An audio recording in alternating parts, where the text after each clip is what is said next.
नमस्कार, डीडी राजस्थान के इस विशेष कार्यक्रम जनादेश 2023 में आपका स्वागत है। लोकतंत्र के सबसे बड़े उत्सव का शंखनाद राजस्थान में हो चुका है। राजस्थान में 16वीं विधानसभा के गठन को लेकर प्रदेशवासी 25 नवंबर को मतदान करेंगे, जिसका परिणाम 3 दिसंबर को आएगा। जनादेश जिसके साथ होगा उसी राजनीतिक दल की सरकार बनेगी। प्रदेश की जनता अपनी समस्याओं और मुद्दों को लेकर 25 नवंबर को अपने प्रतिनिधि का चुनाव करेगी। जनादेश 2023 के आज के इस कार्यक्रम में हम बात करेंगे मेवाड़ क्षेत्र के उदयपुर और राजसमंद के विधानसभा क्षेत्रों के मुद्दों और राजनीतिक समीकरणों की। विधानसभा क्षेत्रों में आज उदयपुर शहर, उदयपुर ग्रामीण, गोगुंदा, जाडोल, खीरवाड़ा, मावली, वल्लभनगर, सलुम्बर, राजसमंद, भीम, कुंभलगढ़ और नाथद्वारा शामिल है। इन क्षेत्रों के मुद्दों और राजनीतिक समीकरणों पर बातचीत करने के लिए स्टूडियो में हमारे साथ मौजूद है वरिष्ठ पत्रकार हिरेन जोशी जी। इससे पहले चर्चा को शुरू करें, आइए देखते हैं उदयपुर के विधानसभा क्षेत्रों की ये खास रिपोर्ट।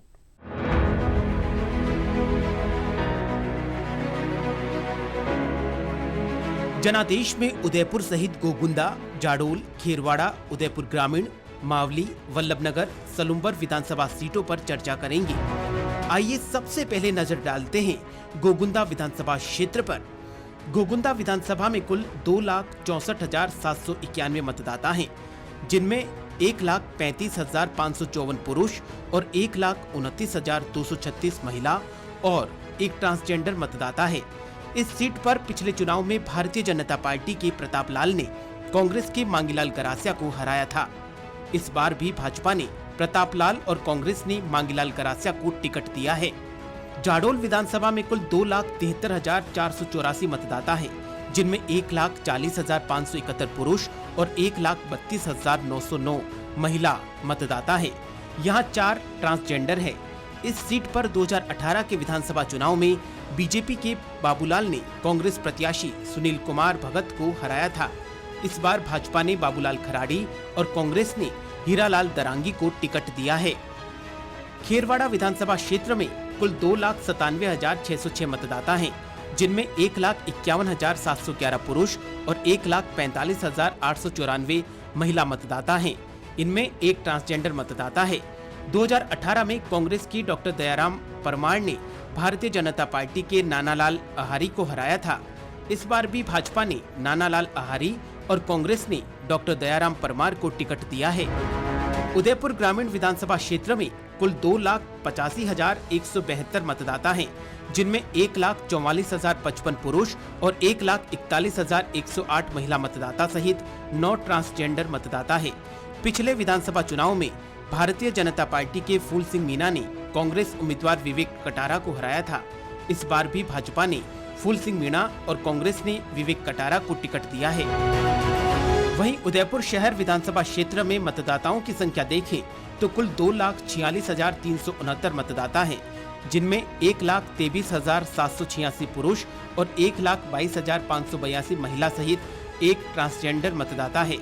उदयपुर विधानसभा सीट पर पिछले चुनाव में भारतीय जनता पार्टी के गुलाबचंद कटारिया ने कांग्रेस की डॉक्टर गिरिजा व्यास को हराया था। इस बार भाजपा ने ताराचंद जैन और कांग्रेस ने प्रोफेसर गौरव वल्लभ को टिकट दिया है। मावली विधानसभा में कुल 2,57,997 मतदाता हैं, जिनमें 1,30,507 पुरुष और 1,27,485 महिलाएं व 5 ट्रांसजेंडर मतदाता हैं। पिछले चुनाव में भाजपा के धर्मनारायण जोशी ने कांग्रेस के पुष्कर लाल डांगी को 27,000 वोटों से हराया था। इस बार भाजपा ने केजी पालीवाल और कांग्रेस ने पुष्कर लाल डांगी को प्रत्याशी बनाया है।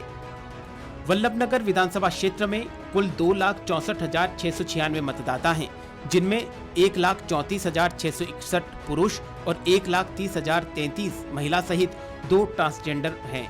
इस सीट पर 2018 में कांग्रेस की गजेंद्र सिंह शक्तावत ने जनता सेना के प्रत्याशी एम रणधीर सिंह भिंडर को हराया था। इस सीट पर हुए उपचुनाव में कांग्रेस की प्रीति गजेंद्र सिंह शक्तावत ने आरएलपी के उदयलाल डांगी को हराया था। वहीं इस बार भाजपा ने उदयलाल डांगी और कांग्रेस ने प्रीति शक्तावत को टिकट दिया है। सलुम्बर नया जिला बना है। सलुम्बर विधानसभा क्षेत्र में कुल 2,95,149 मतदाता हैं, जिनमें 1,50,265 पुरुष और 1,44,883 महिला और एक ट्रांसजेंडर मतदाता है। 2018 में भाजपा के अमृतलाल मीणा ने कांग्रेस के रघुवीर सिंह मीणा को हराया था। इस बार भी भाजपा ने अमृतलाल मीणा और कांग्रेस ने रघुवीर सिंह मीणा को टिकट दिया है। इन क्षेत्रों में ट्रैफिक, टूटी सड़कें, पीने के पानी की समस्या मुख्य मुद्दा है। यहाँ के व्यापारियों का कहना है कि उन्हें सुचारू बिजली आपूर्ति नहीं होती है। झीलों और नदियों में प्रदूषण की समस्या है। पहाड़ियों को खोदा जा रहा है। अवैध अतिक्रमण बड़ी समस्या है। विकास के नाम से कोई कार्य नहीं हुआ है, जबकि उदयपुर विश्व में पर्यटक नगरी के नाम से, झीलों की नगरी के नाम से जाना और पहचाना जाता है। हमारे उदयपुर में सबसे ज़्यादा अगर परेशानी है वो है यातायात की परेशानी है। ट्रैफिक व्यवस्था बहुत खराब है। अगर बात करें इंडस्ट्रीज़ की बात करते हैं तो हम लोग बहुत लंबे समय से बहुत सारी प्रॉब्लम से जूझ रहे हैं। राजस्थान की इंडस्ट्रीज़ की बात करूँ तो एक तो सबसे मेन प्रॉब्लम है इलेक्ट्रिसिटी की।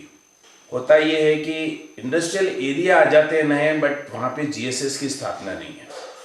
तो जब जीएसएस ही नहीं होगा तो वहाँ पे इंडस्ट्रीज़ को आप इलेक्ट्रिक का कनेक्शन कैसे दोगे? जो इंडस्ट्रियल एरिया एग्जिस्टिंग चल रहे हैं उसमें आए दिन पावर की कट होती है। बिना पावर के, बिना बिजली के कोई भी उद्योग या कोई भी औद्योगिक एरिया कभी भी विकसित नहीं हो सकता है। सबसे पहले ज़रूरत है सीएम साहब को ध्यान देने की, तो इलेक्ट्रिसिटी सप्लाई की। पावर जब तक नहीं होगा, जब तक इंडस्ट्रीज़ का विकास नहीं हो सकता। सबसे जो पहली रॉ मटेरियल और पहली ज़रूरत है इंडस्ट्रीज़ की वो है इलेक्ट्रिसिटी। प्रसिद्ध पिछोदा झील कई तरह से संकट में गुजर रही है। एक तरह से इसे बीमारू झील कहा जा सकता है। पीने के पानी की ये झील है और झील के अंदर व्यापक तौर पे गंदगी फैली हुई है। कई तरह की जली खरपतवार फैली हुई है। प्रशासन खाली एक सफाई के नाम पर लूट मचा रखी है। प्रशासन को चाहिए कि पीने के पानी की झील को स्वच्छ और सुंदर और अविरल रखे, ताकि क्या है कि पीने के पानी का स्रोत जो है वो दूषित नहीं हो। आज जली खरपतवार से के जंजाल में पूरी झील फंसी हुई है। करोड़ों रुपया खर्च होने के बाद भी किसी तरह से स्थिति नहीं सुधरी है। उदयपुर जिले में 25 नवंबर को विधानसभा चुनाव होने को है। अलग अलग मुद्दों के साथ उदयपुर जिले में चुनाव लड़ जाएंगे। 8 विधानसभा क्षेत्र है, जिसमें उदयपुर शहर, उदयपुर ग्रामीण, खेरवाड़ा, जाड़ोल, बोगुदा, महावली, वल्लभनगर इत्यादि कुल 8 विधानसभा क्षेत्र है। पंकज पालीवाल, उदयपुर से। उदयपुर की जनता के ये मुद्दे और ये समस्याएं हैं। इन्हीं मुद्दों और समस्याओं और राजनीतिक समीकरणों पर बातचीत करने के लिए स्टूडियो में आज हमारे साथ बेहद खास मेहमान मौजूद हैं। आप हैं वरिष्ठ पत्रकार हिरेन जोशी जी। सर, सबसे पहले तो आपका इस प्रोग्राम में बहुत बहुत स्वागत है। धन्यवाद सर। और ये बहुत महत्वपूर्ण समय भी है इस समय इस चर्चा का। जी, चर्चा को शुरू करते हैं। सबसे पहला प्रश्न, उदयपुर की जो पृष्ठभूमि है, उदयपुर का जो इतिहास है या उदयपुर के जो राजनीतिक समीकरण है, वो राजस्थान के लिहाज से कितना कुछ महत्वपूर्ण भूमिका अदा करते हैं? अगर उदयपुर कहें तो उदयपुर का राजस्थान में ही नहीं हिंदुस्तान में महत्व रहा है। उदयपुर का मतलब जब एक विधानसभा क्षेत्र या जिले के रूप में हमने जो चर्चा का केंद्र आज बनाया है, उदयपुर मेवाड़ है। मेवाड़, और मेवाड़ जो है ना, ये एक तरह से लावा है हिंदुस्तान में। मुगलिया सल्तनत से लेके आज़ादी के आंदोलनों तक मेवाड़, खासकर उदयपुर, यहाँ के जो लोग थे, यहाँ के स्वतंत्रता सेनानी हों या उस समय जब यहाँ के राजा महाराणा प्रताप, राणा कुंभा, बाबर के समय से ही, तो उदयपुर तो एक तरह से राजस्थान ही नहीं हिंदुस्तान की राजनीति में बहुत ही अहम महत्वपूर्ण भूमिका निभाई है। लेकिन आज आज़ादी के जब 75 अमृत महोत्सव मनाया जा रहा है, उस समय उदयपुर कुछ अलग है। उदयपुर अब विकास भी समय आया काल है। परिस्थितियों के अनुसार उदयपुर ने खुद को बदला। ठीक राजसमंद भी वैसे ही है। अगर आप देखेंगे जिस समय हिंदुस्तान में मंदिर तोड़े जा रहे थे औरंगजेब ने, ऐतिहासिक तथ्य है, ऐसा कोई नहीं, तब जब मथुरा वृंदावन में मंदिर तोड़े गए, उस समय राज सिंह जो राजसमंद में राजा थे, वो राज सिंह श्रीनाथ द्वारा, जो अब सिहाड़ है, यहाँ आके इन्होंने श्रीनाथ जी की मूर्ति स्थापित की। और आज हिंदुस्तान में वल्लभ संप्रदाय के जो अनुयायी हैं, वो ही नहीं, समस्त वैष्णव धर्मावलंबी और सनातन धर्मावलंबियों के आस्था का प्रमुख केंद्र जो है श्रीनाथ द्वारा है। साथ ही राजसमंद में द्वारकाधीश का मंदिर है। तो ये प्लस अगर अपन कहें पर्यावरण की दृष्टि से, वन की दृष्टि से और जो भारत का वनवासी समाज है, जी, आदिवासी, जी, वो भी यहाँ बहुत बड़ी संख्या में इन क्षेत्रों में, तो ये अपने आप में एक महत्वपूर्ण क्षेत्र है। राजनीतिक चर्चा की अगर बात, जो आपने एक विषय शुरू किया है, राजस्थान की राजनीति का प्रवेश द्वार लंबे समय तक मेवाड़ में जिसने विजय प्राप्त की, उसकी राजस्थान में सत्ता, मुख्यमंत्री रहे हैं, यहीं से 3 बार मुख्यमंत्री मोहनलाल सुखाड़िया इसी उदयपुर से रहे हैं, जाने माने राजनेता मोहनलाल सुखाड़िया। तो उदयपुर अपने आप में ही राजस्थान की राजनीति में बहुत महत्वपूर्ण है, और शायद इसी वजह से 2023 के चुनावों का जो कैंपेन भी शुरू हुआ, तो राजस्थान की राजनीति के लिहाज से विपक्षी दल है भारतीय जनता पार्टी, लेकिन देश की राजनीति में सत्तारूढ़ दल है। खुद प्रधानमंत्री नरेंद्र मोदी जी, गृह मंत्री अमित शाह जी और भारतीय जनता पार्टी के राष्ट्रीय अध्यक्ष जयप्रकाश नड्डा, इन्होंने कैंपेन जो उसमें महत्वपूर्ण जो रैलियां हैं शुरुआती, वो मेवाड़ से करी, चित्तौड़, उदयपुर, यहाँ से। जी, मेवाड़ का इतिहास भी अपने आप में इतना समृद्ध है। उदयपुर की जनता से हमारी टीम ने जब उनकी क्षेत्र की जो समस्याएं हैं, जो मुद्दे हैं, उनको जाना, तो सबसे बड़ी समस्या उदयपुर पूरे विश्व में प्रसिद्ध है अपनी झीलों के लिए, लेक सिटी जिसको कहा जाता है, और वहाँ पर पोल्यूशन की सबसे बड़ी समस्या है। झीलों का रखरखाव नहीं है, जो तालाब है वहाँ का रखरखाव नहीं है, यहाँ तक कि जो पेयजल आपूर्ति जो उदयपुर में करी जा रही है वो भी दूषित है। उदयपुर, हम जब बचपन से ही पढ़ते आए हैं, लोगों को पता है, दुनिया के लोगों को उदयपुर को पूर्व का वेनिस बोला जाता है, लेक सिटी। रेलगाड़ियां भी जो चलती हैं भारतीय रेल की, उनका नाम भी लेक सिटी एक्सप्रेस से है, झीलों की नगरी कहा जाता है।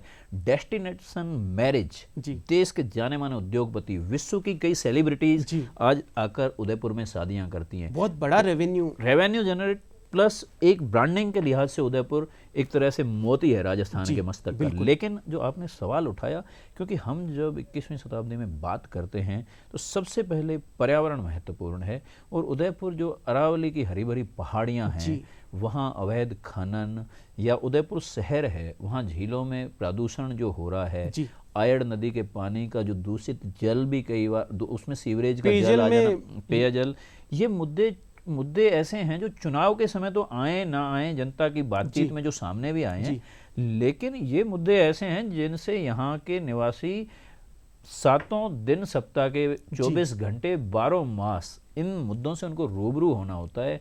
वहाँ के लोगों को ये कचोटते हैं। चुनावों में भी ये चुनावी जो नुक्कड़ सभाएं होती हैं, उनमें इन मुद्दों पे बात होती है, क्योंकि रोजगार भी इन्हीं से जुड़ा हुआ है। पर्यावरण आपका प्रभावित होगा, झीलें प्रभावित होंगी। आज झीलों में सबसे बड़ा मुद्दा पर्यावरण का है। पूरी दुनिया में न्यूजीलैंड जैसे देश हैं जो खाली पर्यटन से ही उनकी देश की अर्थव्यवस्था चलती है। यूरोप के कई देश हैं। उदयपुर जैसा समृद्ध, तो हमें पर्यावरण के लिहाज से जो प्रदूषण हो रहा है, इकोलॉजी डिस्टर्ब हो रही है, उसका ध्यान रखना पड़ेगा। और इस ध्यान रखने के बीच में झीलें हैं, यहाँ जो नाव चलती हैं, इनमें भी मोटर बोट हटा के अब बैटरी चलित वो है, ये मुद्दे वहाँ उठ रहे हैं। और सीवरेज पानी का अगर पेयजल में आता है तो ये हेल्थ का बहुत बड़ा इश्यू है। और उदयपुर राजस्थान के एक बहुत ही सभ्य शहरी लोगों का जिला है, और ग्रामीण आबादी अगर कहें तो यहाँ आदिवासी अंचल भी बहुत ही समृद्ध आदिवासी परंपरा यहाँ की संस्कृति में भी है। तो यहाँ आधुनिकता और परंपरा का मेल है, ऐसा क्षेत्र है। तो पर्यावरण के लिहाज से जितने आदिवासी क्षेत्रों में पर्यावरण का ध्यान रखा जाता है, वो लोग भी बहुत संवेदनशील हैं अवैध खनन को लेके, और जो पेड़ काटना, उनके जो जंगलों में उनके पट्टों की समस्याएं, ये सब पर्यावरण से जुड़े हुए मुद्दे हैं जो उदयपुर में बहुत प्रासंगिक है, और इस चुनाव में भी ये हॉट मुद्दे हैं। जी, उदयपुर में देशी विदेशी पर्यटक आते हैं, पूरे अंतर्राष्ट्रीय स्तर पर उदयपुर को पहचान मिली हुई है। जब वो पर्यटक आएंगे और यहाँ से एक अच्छा मैसेज लेकर नहीं जाएंगे तो बहुत इफेक्ट पड़ेगा। हाँ, पर्यटक नॉर्मली क्या है कि पर्यटन के लिहाज से चर्चाएं भी की जाती है, और हम राजस्थान के बारे में जब बाहर बात करते हैं, सरकार भी जब पर्यटन को लेकर, टूरिज्म को लेकर ब्रांडिंग करती है, तो उदयपुर उसमें सबसे आगे बुकलेट में होता है। लेकिन जो एक पर्यटक को सुविधा मिलनी चाहिए, आगरा, जयपुर, दिल्ली, गोल्डन ट्रायंगल किसी ज़माने में चर्चा होती थी, लेकिन उदयपुर पर्यटक स्वाभाविक रूप से आते हैं, तो पर्यटकों की सुरक्षा भी यहाँ बहुत बड़ा मुद्दा है। सुरक्षा, सुविधा, डिजिटलाइजेशन सिस्टम का, आप दिल्ली में अंतर्राष्ट्रीय हवाई अड्डे पे या मुंबई में अंतर्राष्ट्रीय हवाई अड्डे पे उतरें, उसके बाद से ही चीज़ें वर्क होना शुरू हो जाए, राजस्थान का काउंटर वहाँ लगना हो शुरू हो जाए। क्योंकि उदयपुर बहुत बड़े 5 सितारा होटल, हेरिटेज होटल और मैरिज डेस्टिनेशन के रूप में भी एक बहुत बड़ा केंद्र बन चुका है। तो ऐसे में रोजगार, पर्यटन, पर्यावरण, इनके जुड़ाव हैं, ये मुद्दे चुनाव में हैं। जी, सुरक्षा बहुत महत्वपूर्ण मुद्दा है। जैसा कि वहाँ की जनता ने भी बताया, वहाँ अपराध हो रहे, महिला सुरक्षित नहीं है और भी कई तरीके के अपराध हो रहे। क्या लगता है आपको? मैं मूल बात पे आना चाहूँगा, इसमें दाएं बाएं भी मैं नहीं होना चाहूँगा। उदयपुर अगर चुनाव में सुरक्षा का मुद्दा, महिला सुरक्षा का पूरे राजस्थान में इस समय बहुत बड़ा सुर्खियों में है, सुर्खियों में है। लेकिन जब उदयपुर की बात आती है राजस्थान की राजनीति में, तो इस समय जो सबसे बड़ा जिसको लेकर चुनाव कैंपेनिंग हो रही है मुद्दा, कन्हैयालाल टेलर की हत्याकांड का। उसमें जो 28 जून 2022 को कन्हैयालाल की हत्या, जिस तरीके से कपड़े सिलवाने 2 लोग आए और उन्होंने चाकू से उनकी गर्दन पे वार किया और उनकी नृशंसता से हत्या की गई, ये मुद्दा इस चुनाव में नहीं, पिछले 12 महीनों से लगातार विपक्ष भी उठा रहा है, आम जनता भी इससे उद्वेलित हुई है। और इस चुनाव में ये मुद्दा बहुत बड़ा मुद्दा है, क्योंकि उदयपुर में कन्हैयालाल हत्याकांड को एक कॉन्सेप्ट बताया गया है, जो सर तन से जुदा वाला विषय है, उससे जोड़ के देखा गया है। और इस चुनाव कैंपेनिंग में भारतीय जनता पार्टी के सभी बड़े नेताओं ने इस कैंपेनिंग में इस मुद्दे को प्रमुखता से रखा है। कानून और व्यवस्था, यद्यपि राज्य सरकार कानून और व्यवस्था बहुत बड़ा मुद्दा है, इसके साथ साथ बड़ा मुद्दा और भी काफी जनता के मुद्दे और समस्या हैं, जिसमें सबसे बड़ा मुद्दा है वहां के उदयपुर की ट्रैफिक व्यवस्था बिल्कुल सही नहीं है, अतिक्रमण की व्यवस्था है और भी कई मुद्दे हैं। उदयपुर शहर ऐसा है कि उदयपुर में पर्यटन, चूंकि गुजरात से लगता हुआ एरिया है, और गुजरात से लगता हुआ होने के कारण वीकेंड पे भी आजकल गुजरात से बड़ी संख्या में पर्यटक आते हैं। सामान्य जो विंटर ब्रेक या समर वेकेशन या दीपावली पे अब जो लाभ पंचमी तक अवकाश रहते हैं, तो उदयपुर में पर्यटकों की बहुत ज़्यादा, स्थानीय पर्यटक हैं जो आसपास के राज्यों के हैं, बड़ी संख्या में आते हैं। और निश्चित रूप से शहर चूंकि हेरिटेज सिटी है, पुराना शहर है, तो शहर में वाहनों का इसमें एक मैनेजमेंट नहीं है। उदयपुर जिला मुख्यालय भी है, संभाग मुख्यालय भी है, तो उदयपुर से जाहिर सी बात है अपेक्षाएं तो रहेगी। हाँ, अपेक्षाएं नहीं, अपेक्षा सरकार से है, सरकार से होती है। जो लोकल, जो उदयपुर विकास प्राधिकरण का गठन किया गया, या उदयपुर में स्थानीय प्रशासन है, पुलिस है, जो ट्रैफिक से संबंधित, नगर निगम, इनको जो पर्यटकों के लिए ही नहीं, स्थानीय लोगों के लिए भी बाजारों में जो यातायात की सुगमता नहीं है वहाँ, ये बहुत बड़ा स्थानीय लोगों को, इससे व्यापारियों को नुकसान हो रहा है। क्योंकि बाजार में जब जाम लगता है, आवाजाही ठीक से नहीं है सुचारू, तो ये व्यापार को बहुत ज़्यादा प्रभावित करता है। तो ये मुद्दे चुनावों में हैं, लेकिन इसका कोई तोड़ अभी तक नहीं आया। कोटा में जैसे शांति धारीवाल जो यहाँ यूडीएच मिनिस्टर हैं, उन्होंने कोटा में जिस तरीके से कहा कि बिना सिग्नल लाइट, ट्रैफिक लाइट का सिटी बनेगा, फ्लाईओवर्स बनाए, उदयपुर में इस चीज़ों की चुनावी मुद्दा है और डिमांड भी है। जी, कुल में एक आपने पहले भी मुद्दा उठाया और वहाँ की जनता का भी मुद्दा है, अरावली क्षेत्र में जो अवैध खनन बहुतायत में जारी है, इसका प्रभाव ये पड़ रहा है, जो अपना प्राकृतिक तंत्र है वो पूरी तरीके से प्रभावित हो रहा है। देखिए, अरावली राजस्थान को खनिजों का अजायब घर कहा जाता है, और उस अजायब घर कहने की मुख्य वजह जो है वो अरावली है। अरावली खनिजों से भरी हुई है, और अरावली में खासकर उदयपुर, आप देखिए जावर माइंस चांदी तक उदयपुर में निकलती है। यहाँ बहुत बड़ा खनन का एक समय में तो बहुत दोहन किया गया, लेकिन समय के साथ खनन के जो साइड इफेक्ट आए, उससे नियम बनाए गए, विभाग भी राजस्थान विभाग भी, सुप्रीम कोर्ट के भी इस पे चले। लेकिन अब चूंकि खनन से जो आय होने लगी, इससे माफिया डेवलप हुआ, तो नियमों का अतिक्रमण किया गया। वन क्षेत्र से लेके जो अरावली की सुंदर पहाड़ियां हैं, उसमें अवैध खनन किया गया। ये मुद्दा आप बहुत बड़ा मुद्दा वहाँ है। और कई बार कुछ मुद्दे ऐसे होते हैं जो वोटलेस होते हैं, उनमें आम जनता सीधी प्रभावित नहीं होती, लेकिन ये मुद्दा इतना बड़ा है कि खनन माफिया के कारण अरावली का सौंदर्य नष्ट हो रहा है।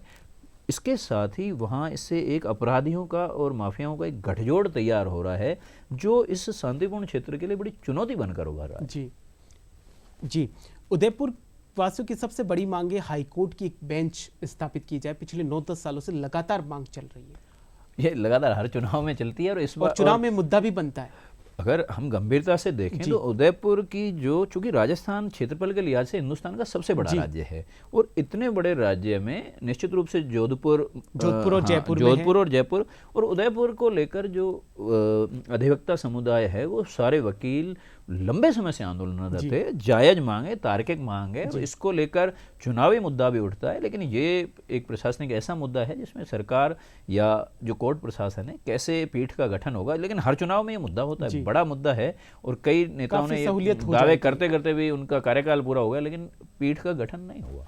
उदयपुर में किसानों की भी एक बहुत बड़ी समस्या है कि जो वो सब्जियां उगाते हैं, फिर उन सब्जियों को बाजार में बेचने जाते हैं, तब उनको उचित मूल्य नहीं मिल पाता। जो लागत मूल्य है। हाँ, ये मुद्दा है। वहाँ चूंकि जो आदिवासी अंचल है क्योंकि पूरा हरा भरा एरिया है, वहाँ पे बहुत हरा भरा है, लेकिन वहाँ खेती विषम परिस्थितियों में होती है। तो जो नगदी फसलें हैं या अपन कहें सब्जी वगैरह है, इनका उपजाऊ तो जो मुख्यालय से लेके दूर दराज के क्षेत्रों तक लाने ले जाने, इसमें परिवहन लागत उनकी ज़्यादा आती है, उत्पादन लागत भी ज़्यादा आती है। विषम क्षेत्र विषम परिस्थितियों में होता है, तो जो दाम मिलने चाहिए वो नहीं मिल रहे हैं यार। इस मुद्दे को लेकर, चूँकि ये खेती किसानी से जुड़े हुए मुद्दे हैं, जो वैसे तो भारत में जो सार्वभौमिक पूरे देश में जो मुद्दे हैं उन्हीं से इनका जुड़ाव है जो, लेकिन इस मुद्दे पर अभी कोई चुनावों में कहीं कोई वादे वगैरह तो नहीं किए जा रहे हैं। और किसानों की आवाज़ तो यहाँ, किसान तो अन्नदाता है, उनकी आवाज़ को तो सुना, लेकिन चर्चा में इतना बहुत ज़्यादा, चूँकि वोटिंग पैटर्न जो देखा जा रहा है उसमें जो टिकट वितरण भी जो किया गया है वो कास्ट इक्वेशन के आधार पर किया जा रहा है। तो उसमें इन मुद्दों की चर्चा तो है, लेकिन वोटिंग जो की जाएगी वो इन मुद्दों को ध्यान में रखते हुए शायद ही की जाए। जी जी जी। उदयपुर में और भी काफ़ी समस्या है। उदयपुर के जो आदिवासी क्षेत्र में जो आदिवासी रहते हैं, उनका ये कहना है कि जो हमारी ज़मीन है उनके ऊपर अवैध अतिक्रमण किए गए हैं और हम काफ़ी सालों से मांग कर रहे हैं उस ज़मीन को हमारे नाम करने के लिए। देखिए, आदिवासी जो बंधु हैं उनकी पूरे हिंदुस्तान में जहाँ भी आदिवासी अंचल हैं जी, और जो उनमें अनुसूचित जनजाति, उनमें उनके जो क्षेत्र हैं उनमें शुरू से ही ये वनवासियों का एक रहता है, क्योंकि उनकी ज़मीनें जल जंगल ज़मीन के मुद्दे छाए हुए हैं और उनका सब कुछ यही है। हाँ, यही है। लेकिन चूंकि एक राजस्व के लिहाज से भी वर्गीकरण किए गए हैं, उसमें कई बार जायज़ नाजायज़ दोनों तरीके की मांगें होती है, लेकिन एक समुदाय के रूप में ये देखा गया है कि उनको समस्याएं आ रही हैं, क्योंकि शिक्षा की कमी रही, दूर दराज के क्षेत्रों में रहने के कारण वो थोड़ा सा पिछड़े रहे। तो इस कारण जैसे डॉक्यूमेंटेशन और वो नहीं हुआ, और फिर कुछ सामाजिक विकृतियां भी आ गई, इसकी वजह से वो अवेयर नहीं हुए। लेकिन अब चूंकि अवेयरनेस आ रही है तो मुद्दे सामने आ रहे हैं, लेकिन फाइनली कागज बोलता है। तो उस हिसाब से ये मुद्दा है, और ये हर चुनाव में होता है, इसमें वादे भी किए जाते हैं। उदयपुर को विकसित करने के लिए भी और उदयपुर के सौंदर्यीकरण के लिए ही उदयपुर विकास प्राधिकरण का गठन तो किया गया, लेकिन जिन क्षेत्रों को, आसपास के क्षेत्रों को शामिल किया गया है, ग्रामीण क्षेत्रों को इसमें शामिल किया है, तो ग्रामीण क्षेत्रों में जो लोग रहते हैं उनका ये कहना है कि उनको अभी तक पट्टे जारी नहीं किए गए हैं। हाँ, ये तो अभी चूँकि प्रशासनिक रूप से राजस्थान में इस मौजूदा सरकार जो अभी है, इन 5 सालों में कई प्रशासनिक चेंजेस हुए हैं, जैसे विकास प्राधिकरणों का गठन, नई नगर निगमें, नई नगर पालिकाएँ, पंचायतों का भी विस्तार किया गया या नई पंचायतें गठन की गई, नए जिलों का गठन किया गया, संभाग बने। तो ये सभी घोषणाएं जो इतनी लगातार बम्बारमेंट हुआ कि इनकी तुलना में साधन नहीं है। धरातल पर घोषणाएं अभी इम्प्लीमेंट होने में समय लगेगा, क्योंकि किसी भी नए जिले को भी ऐसा लोगों का मानना है कि एक पूर्ण स्वरूप में आना, नए संभाग को या नई किसी भी संस्था का पूर्ण जो काम करना, उसमें एक समय सीमा होती है। हालांकि ये जवाब प्रशासन का है, लेकिन मैं फिर भी बता रहा हूँ ये जायज़ समस्या है, और पट्टे वगैरह तो हो जाएंगे। इसमें प्रॉपर्टी डीलरों की भी काफ़ी बड़ी भूमिका है। उनकी उदयपुर में जो उद्योग हैं उनके जो मतलब स्थानीय लोगों को रोजगार में नहीं दिया जा रहा है, मतलब स्थानीय लोगों को रोजगार नहीं मिल रहा है, उनको प्राथमिकता नहीं दी जा रही है उन लोगों को बाहर से आकर। नहीं, इसमें जो स्किल्ड लेबर है, मान लो सीमेंट से जुड़े हुए काम हुए या खनन से जुड़े हुए हुए, तो स्किल्ड लेबर में तो जो मापदंडों का पालन किया जा रहा है। और वैसे जो हिंदुस्तान में जो अर्थव्यवस्था है या हिंदुस्तान का जो कल्याणकारी राज्य का जो स्वरूप है, उसमें स्थानीय लोगों को रोजगार की एक उम्मीद भी रहती है, और जहां आपके क्षेत्र में यूनिट लगेगी, उनको कोई बाहर नहीं जाना पड़े, वहीं पे सब कुछ मिल जाए। लेकिन ऐसा पिछले 5 साल में इसको लेकर कोई प्रोटेस्ट नहीं हुआ है। लेकिन यहाँ रोजगार के मुद्दे पे नहीं, रोजगार के मुद्दे जब हमारी टीम ने बात करी तो यहाँ के युवाओं का जो सबसे बड़ा सवाल, जो पेपर लीक जैसे प्रकरण रहे हैं, अन्य जिलों के युवा बहुत ज्यादा उद्वेलित हैं। इस विषय को अगर कोई हल्के में मान रहा है, ये मुद्दा हमने भी कई युवाओं से मेरी चर्चा भी है, खनन विभाग का जो भ्रष्टाचार है, सारे के सारे। तो पेपर लीक प्रकरण, बेरोजगार भी में सबसे बड़ा जो कि प्रशिक्षित बेरोजगारों का विषय है, वो भी यहाँ एक छाया रहा है। जी, उदयपुर की एक और समस्या सीवरेज को लेकर है। सीवरेज के ऊपर करोड़ों रुपए का बजट, जैसा हमें बताया गया कि करोड़ों रुपए का बजट रोज हर साल आता है, लेकिन सीवरेज की जो समस्या है वो लगातार बनी हुई है। हाँ, इस पे एक जो पूरा संपूर्ण प्लान, वैसे तो राजसमंद में भी सीवरेज का काम हुआ है, चालू भी हुआ है, लेकिन अभी इस मामले में बहुत कमी है और ये मुद्दा है, आम जनता इससे परेशान भी है। और इस पे मुझे लग रहा है इस चुनावों के बाद जो नई सरकार आएगी उसको इस पे काम करना भी चाहिए, और ये शहर के लिए अत्यंत आवश्यक है। उच्च शिक्षा के क्षेत्र में भी उदयपुर में काफ़ी कुछ कमियां हैं। काफ़ी कुछ पद रिक्त चल रहे हैं। हाँ, उच्च शिक्षा में कॉलेजों में रिक्त पद है। वैसे तो IIM का गठन जो भारत सरकार ने किया यहाँ सुखाड़िया विश्वविद्यालय भी है, लेकिन विश्वविद्यालय के कई मामले भी जो इस समय चर्चित रहे। लेकिन जो कॉलेज हैं, सरकारी कॉलेजों में फैकल्टी की बहुत बड़ी समस्या है। फैकल्टी को लेकर आप कॉलेजों का गठन तो हो गया, राजनीतिक घोषणाएं हुई, लेकिन उनमें जो शिक्षकों का लगना ये बड़ी चुनौती है। ग्रामीण अंचल के विद्यार्थी हैं तो फैकल्टी की भी एक समस्या बड़ी मुद्दा है। जी, उदयपुर के राजनीतिक समीकरणों की बात करी जाए तो आपको क्या लगता है कौन कौन से मुद्दे बहुत ज़्यादा प्रभावी भूमिका में रहेंगे 2023 में? राजनीतिक समीकरणों में मुद्दे मतलब सीधी सी बात है कि अगर उदयपुर जो है वो राजनीतिक रूप से, हमने शुरुआत की चर्चा में भी कहा कि यहाँ कन्हैयालाल हत्याकांड बहुत बड़ा मुद्दा है। भारतीय जनता पार्टी इस मुद्दे को लेकर चुनाव लड़ रही है, न केवल उदयपुर में बल्कि राजस्थान में भी और हिंदुस्तान में भी इस मुद्दे की चर्चा की गई है कई जगह। कांग्रेस भी इस पे पलटवार करी है भारतीय जनता पार्टी। कन्हैयालाल की जब हत्या हुई थी तो कन्हैयालाल के जो हत्या करने वाले जो थे वो कांग्रेस ने उस समय कुछ वीडियो और फोटो जारी किए जो भारतीय जनता पार्टी के नेताओं के साथ थे। और बाद में ये जांच NIA को गई तो इसमें भी है कि उनका ये कहना था कि राज्य सरकार जो स्थानीय पुलिस थी उन्होंने पकड़ा भी, NIA में गया मुद्दा। जी, उसके ऊपर तो चर्चा वार पलटवार ज्यादा हुआ है। कौन से मुद्दे हो सकते हैं? और चुनावों में मुख्य रूप से मुद्दा ये चुनाव बेसिकली ऐसा है कि इसमें विपक्ष और सरकार के बीच, ये चूंकि चुनाव राज्य में नई सरकार गठन के लिए हो रहा है और इन्हीं मुद्दों, कानून और व्यवस्था का मुद्दा उदयपुर में बड़ा मुद्दा बनाया जा रहा है भी और वहाँ इसी मुद्दे पर चुनाव लड़ रहे हैं।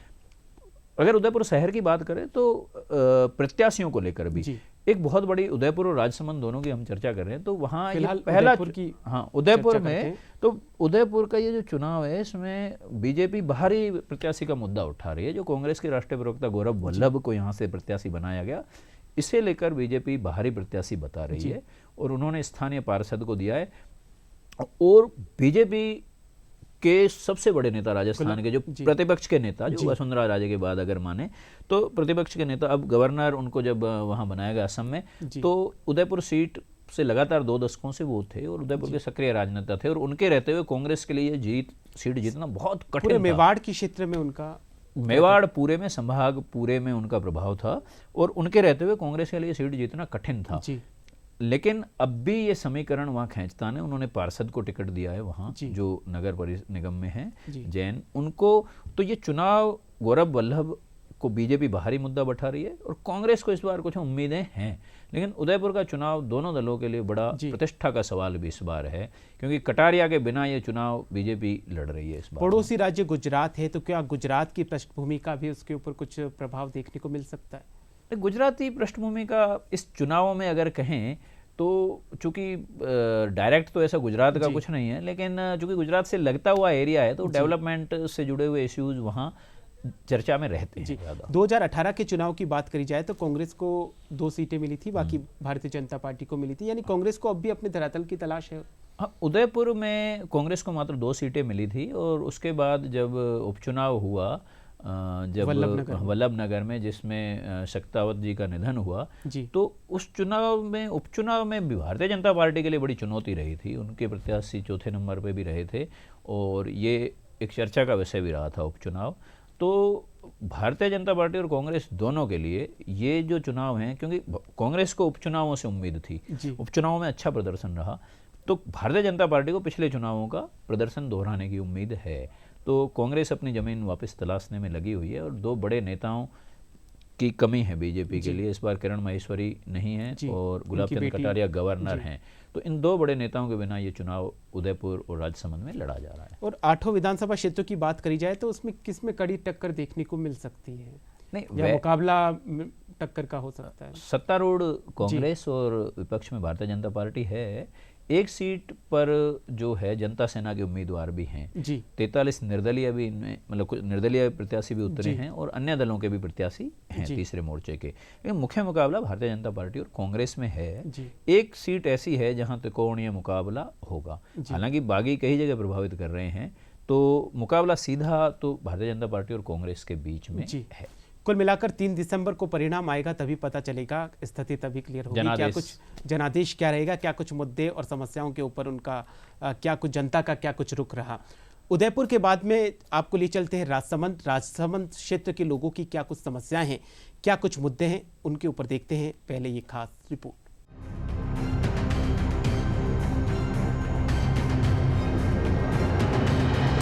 जनादेश राजसमंद। आज जनादेश में चर्चा करेंगे भीम, कुंभलगढ़, राजसमंद और नाथद्वारा विधानसभा क्षेत्र की। भीम विधानसभा क्षेत्र में कुल 2,30,709 मतदाता हैं, जिनमें 1,17,696 पुरुष और 1,13,010 महिला सहित 2 ट्रांसजेंडर शामिल है। 2018 विधानसभा चुनाव में कांग्रेस के सुदर्शन सिंह रावत ने भाजपा के हरि सिंह चौहान को हराया था। इस बार भीम से भाजपा ने हरि सिंह और कांग्रेस ने सुदर्शन सिंह रावत को टिकट दिया है। कुंभलगढ़ विधानसभा क्षेत्र की बात करें तो यहां कुल 2,26,422 मतदाता हैं, जिनमें से 1,16,364 पुरुष और 1,10,055 महिलाओं सहित 3 ट्रांसजेंडर मतदाता है। 2018 में इस सीट पर भाजपा के सुरेंद्र सिंह राठौड़ ने कांग्रेस के गणेश सिंह परमार को हराया था। इस बार भाजपा ने सुरेंद्र सिंह और कांग्रेस ने योगेंद्र सिंह को टिकट दिया है। राजसमंद विधानसभा क्षेत्र में कुल 2,32,118 मतदाता हैं, जिनमें से 1,17,704 पुरुष और 1,14,414 महिलाएं शामिल है। 2018 में भाजपा की किरण माहेश्वरी ने कांग्रेस के नारायण सिंह भाटी को हराया था। इस सीट पर 2021 में हुए उपचुनाव में भाजपा की दीप्ति माहेश्वरी ने कांग्रेस के तनसुख बोहरा को हराकर जीत दर्ज की थी। अब भाजपा ने दीप्ति माहेश्वरी को फिर से टिकट दिया है। वहीं कांग्रेस से नारायण सिंह भाटी प्रत्याशी है। नाथद्वारा विधानसभा क्षेत्र में कुल 2,38,529 मतदाता हैं, जिनमें से 1,22,439 पुरुष और 1,16,082 महिलाओं सहित 8 ट्रांसजेंडर मतदाता है। 2018 में कांग्रेस के डॉक्टर सीपी जोशी ने भारतीय जनता पार्टी के महेश प्रताप सिंह को हराया था। इस बार इस विधानसभा से भाजपा से कुंवर विश्वराज सिंह मेवाड़ और कांग्रेस से डॉक्टर सीपी जोशी प्रत्याशी है। भीम, कुंभलगढ़, राजसमंद और नाथद्वारा विधानसभा क्षेत्र के मुद्दों की बात करें तो क्षेत्रवासियों में पर्यटन, मार्बल मंडी नहीं होने के साथ ही पेयजल की समस्या मुख्य है। नाथद्वारा में श्रीनाथ कॉरिडोर के विकास और दरीबा सिल्वर स्मेल्टर यूनिट की क्षेत्रवासियों ने जरूरत बताई। राजसमंद के व्यापारियों ने मार्बल मंडी बनाने की बात कही है। कुंभलगढ़ के आमेट कस्बे में पेयजल की मुख्य समस्या है। कुंभलगढ़ में बेड़ज का नाका परियोजना अभी तक पूरी नहीं हो पाई है। भीम में ग्रेनाइट खनन प्रोसेसिंग यूनिट कम होने के कारण कच्चे माल को बाहर ले जाना पड़ता है। यहाँ औद्योगिक क्षेत्र के विकास के लिए अतिरिक्त प्रयास किए जाने चाहिए। यहाँ पर बहुत सी मांगे पूरी भी हुई है और बहुत सी बाकी भी है। तो जैसे विधानसभा के चुनाव आ रहे हैं तो एक तो क्या जैसे मार्बल मंडी नहीं है इधर, मतलब 20-25 साल से ये मांग है कि मार्बल मंडी होनी चाहिए। तो एक तो इस तरफ ध्यान होना चाहिए और एक अपनी ये राजसमंद झील लबालब कैसे भरी रहे इस पे भी मतलब कुछ योजना बननी चाहिए। इसके अलावा यहाँ के क्या बच्चों को मतलब एजुकेशन के लिए बाहर जाना पड़ता है पढ़ाई के लिए, तो इधर मतलब अच्छे कॉलेज इंजीनियर का है, MBA जो भी अच्छे कॉलेज है वो कॉलेज भी बनने चाहिए। क्योंकि ये राजसमंद जिला है तो यहाँ पे थोड़ा सा मतलब अच्छा हुआ है पर थोड़ी सी और अच्छी प्रगति होनी चाहिए। यहाँ की ये जो झील का जो संदर्भ में हुआ था उसकी वो खारी पीट वाली चौड़ाई का था, वो अभी वो पेंडिंग ही पड़ा है। जी। और दूसरा एजुकेशन के मामले में अपना ये पिछड़ा हुआ राज्य मतलब जिला है, इसके जिले शिक्षा के केंद्र में भी कोई विशेष कुछ नहीं हुआ यहाँ पे। जी। और दूसरा है जो अपने झील की बराबर रख रखाव के अंदर कार्य हो ऐसी रोशनी वगैरह जैसे कि शाम को पब्लिक आ सके, घूम सके, कोई भी तरह का इस टाइप का कोई विशेष नहीं हुआ है। जो अभी जो शिक्षा के जो क्षेत्र में अभी थोड़ा पिछड़ा हुआ है हमारा राजसमंद, तो मैं ये चाहता हूँ भाई थोड़ा शिक्षा में जो भी आगामी जो विधायक जो बनते हैं तो हम ये अपेक्षा करते हैं कि आप शिक्षा के क्षेत्र में अपना योगदान दें। अभी पिछड़ा हुआ है, जैसे कि विद्यार्थियों को बाहर जाना पड़ता है, जैसे जयपुर भी जाना पड़ता है, कोटा और दिल्ली, बहुत से ऐसे हैं जो मतलब यहाँ से बाहर जाके अपनी पढ़ाई करते हैं। तो मतलब मेरा ये मानना है कि ये जो शिक्षा में जो बाहर जाते हैं विद्यार्थी तो वो यहीं पढ़े और अपना जो भविष्य है वहाँ यहीं संवारे। बड़ी समस्या तो रोडों की चल रही है वैसे। हाँ। ये हाईवे वाला चल रहा है और ये शायद इसी साल में हो जाएगा। अच्छा। पानी की चंबल की योजना आ रही है। हाँ। अभी कह रहे हैं कि स्वीकृति होगी है, कितना टाइम लगे वो मालूम नहीं है। राजसमंद विधानसभा क्षेत्र का सवाल है समस्याओं को लेकर के। तो समस्या तो यहाँ पर मूलभूत समस्याएं तो कई ऐसी हैं जिनका कभी किसी जनप्रतिनिधि ने पूरा करने का विचार तक नहीं बनाया और न ही उन्होंने कोई प्रयास किया और न ही कोई उनके मैनिफेस्टो में ऐसा कभी कोई रहा है। जिसमें से सबसे बड़ी समस्या रही है मार्बल मंडी की। ये क्षेत्र राजसमंद क्षेत्र पूरा मार्बल एरिया से पूरा ओतप्रोत है।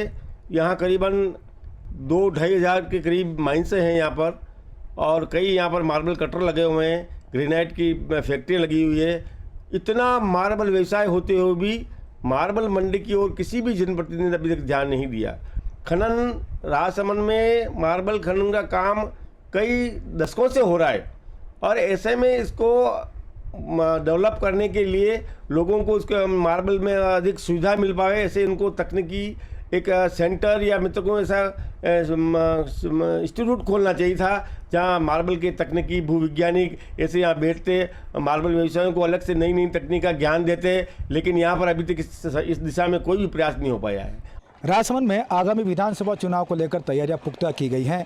इस बार कुल जिले की चारों विधानसभा के लिए 9,24,000 से अधिक मतदाताओं को मतदान का अवसर मिलेगा। वहीं 2018 के चुनाव परिणाम की बात करें तो जिले की 4 विधानसभाओं में से 2 विधानसभा पर कांग्रेस और 2 विधानसभा को भाजपा पर जीत हासिल हुई थी।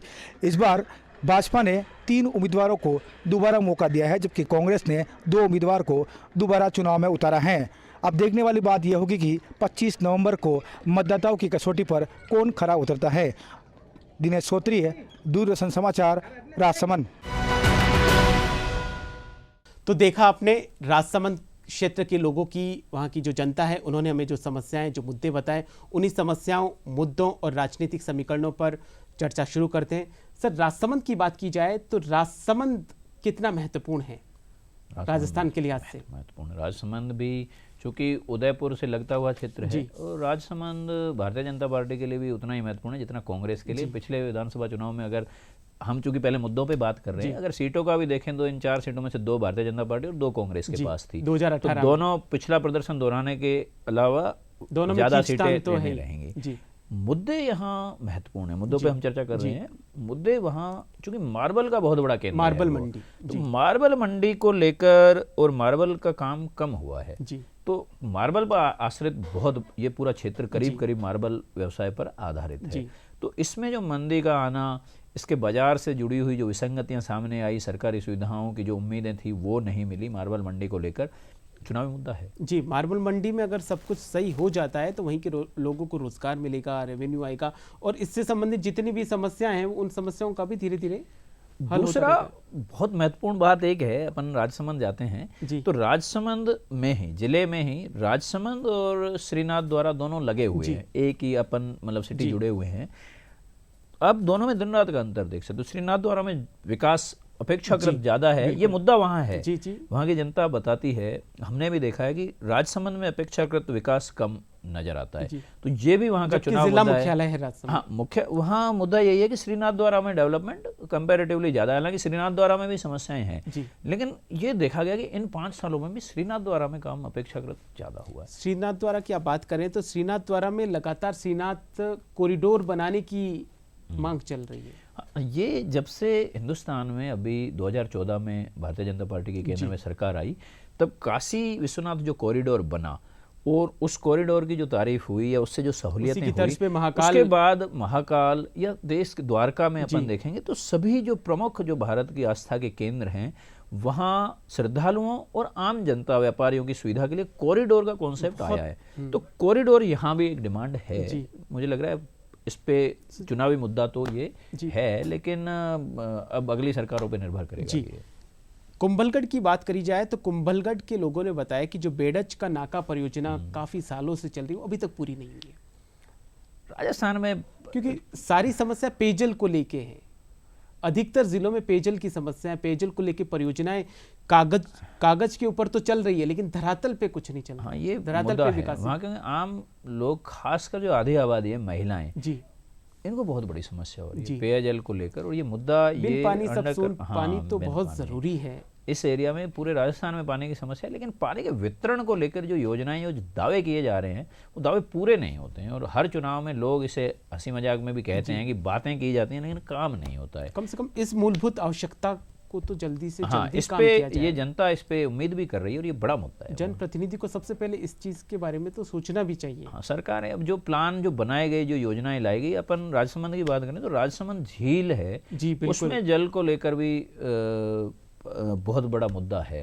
और राजसमंद झील वहाँ के लोगों की जीवन रेखा है। बिल्कुल। लेकिन आप अगर ऐतिहासिक पृष्ठभूमि उसकी पृष्ठभूमि है, द्वारकाधीश मंदिर उसके किनारे, तो उस झील में भी पानी को लेकर बहुत बड़ा मुद्दा है। लेकिन शायद राजसमंद की आवाज़ राजस्थान में नकार खाने में तूती की तरह लगती है कि राजसमंद में बहुत ज़्यादा ध्यान ऐसा मुद्दा भले स्थानीय उठता हो, लेकिन जयपुर तक आते आते वो थोड़ा सा हल्का हो जाता है। पेयजल की समस्या तो वहाँ पर भी है। हाँ, पेयजल की वहाँ पर भी। भीम की बात की जाए तो भीम में ग्रेनाइट खनन प्रोसेसिंग यूनिट कम है, उससे वो कच्चा माल तैयार करने में काफ़ी दिक्कत हो रही है। ये असल में क्या उद्यमिता है, जो कई केंद्र सरकार की भी योजनाएं, राज्य सरकार की भी उद्योग विभाग की योजनाएं हैं, इनको इम्प्लीमेंटेशन में स्थानीय स्तर पर कमी देखी गई है। योजनाएं ग्रेनाइट इनके लिए थी, लेकिन भीम में ये चूंकि योजना लागू हो ना हो, लेकिन स्थानीय व्यवसायियों के लिए, उद्यमियों के लिए बहुत बड़ी चुनौती है। और इससे यहाँ इनका व्यापार, चूंकि अन्य क्षेत्र इनसे आगे निकल गए हैं आसपास के, तो ये वहाँ का बड़ा मुद्दा है। नए उद्योग खोले या ना खोले, जो हमारे पास में पहले से परंपरागत उद्योग है उसके ऊपर तो काम किया जाए, ताकि हम उसको तो बचा के रखें। हाँ, ये वहाँ के मुद्दे हैं, चूंकि इन अंचलों में कोई बहुत ज़्यादा व्यवसाय और रोजगार के साधन नहीं है। स्थानीय संसाधन हैं, जो खनन है या मार्बल हुआ, खनन भी अवैध खनन में जा रहा है, हाँ, उसी पे निर्भर है। तो उसको देखते हुए विशेष योजनाएं बनाने, चुनावी घोषणा पत्र भी अब देखने को मिलेंगे, उनमें भी इन मुद्दों को शायद आएंगे। राजसमंद की जनता का एक और कहना है कि औद्योगिक विकास बिल्कुल न के बराबर है। राजसमंद में ये मुद्दा है, ये चर्चा रही है। वहाँ के युवाओं का कहना है कि हमारे यहाँ पे रोजगार के अवसर ही नहीं है, जब हमें पलायन करना पड़ रहा है। किरण महेश्वरी जी का जब निधन हुआ, उसके बाद उपचुनाव हुआ था, दीप्ति महेश्वरी जीती भी थी भारतीय जनता पार्टी से।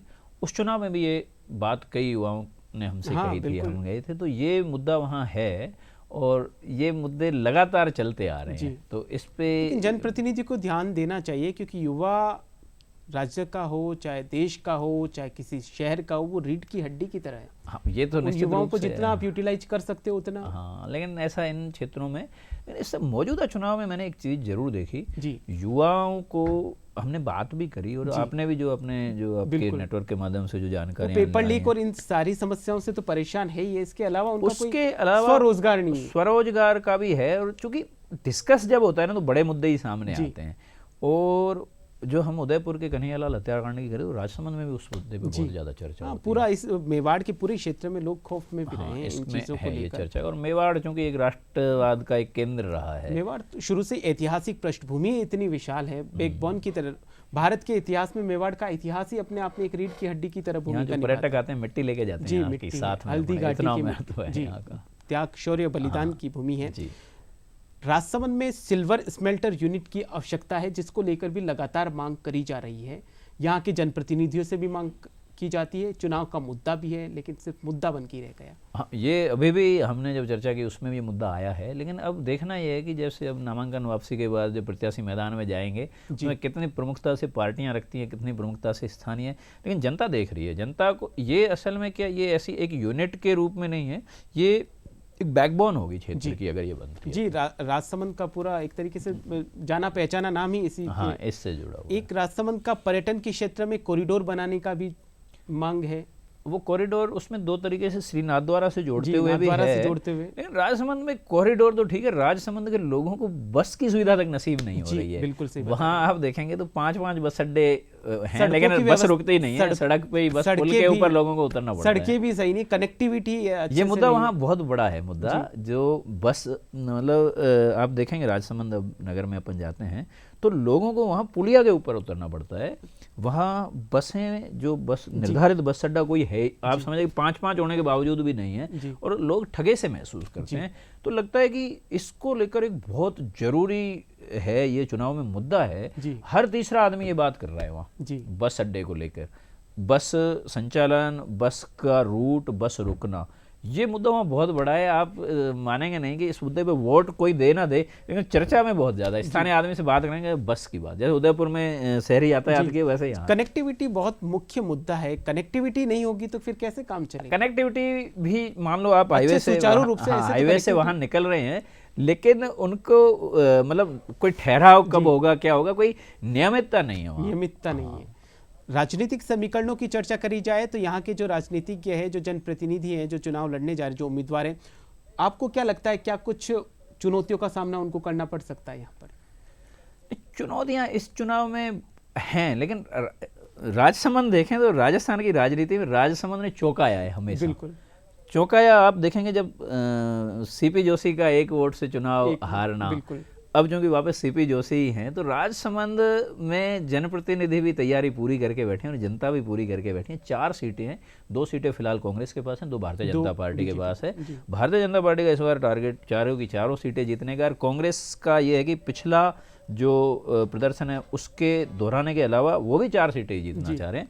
और इसको लेकर उन्होंने जो प्रत्याशी चयन हमने देखा, प्रत्याशी चयन में इन चीज़ों को विशेष रूप से इस पे ही वर्क किया गया है। तो ये दोनों पार्टियां पूरी तरह से लगी हुई। हालांकि एक तीसरा निर्दलीय प्रत्याशी भी यहाँ एक जगह डिस्टर्ब करेंगे। जी, आप हमारे दर्शकों को क्या कुछ मैसेज देना चाहेंगे मतदान को लेकर? लोकतंत्र में अगर हम सारी बातें कर रहे हैं, 5 साल बाद चुनाव हो रहा है, अगर वोट ही नहीं देंगे तो सब कुछ बेकार है।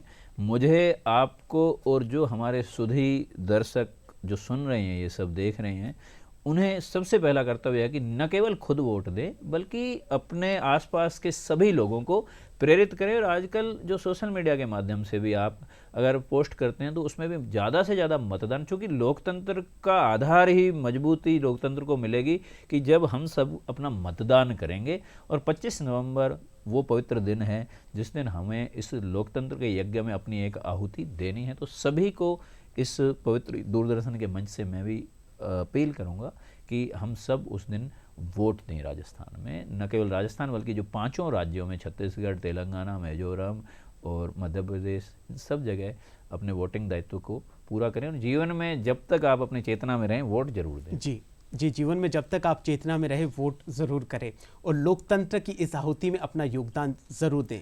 25 नवंबर को राजस्थान में चुनाव है। हम भी आपसे ये अपील करते हैं कि आप भी वोट जरूर दें। न सिर्फ आप वोट दें बल्कि आपके आसपास में जितने भी लोग हैं उनको भी प्रेरित करें मतदान के लिए। आप सर इस प्रोग्राम में पधारे, आपका बहुत बहुत धन्यवाद। बहुत बहुत धन्यवाद दूरदर्शन। जनादेश 2023 के आज के इस कार्यक्रम में फिलहाल के लिए इतना ही। नमस्कार।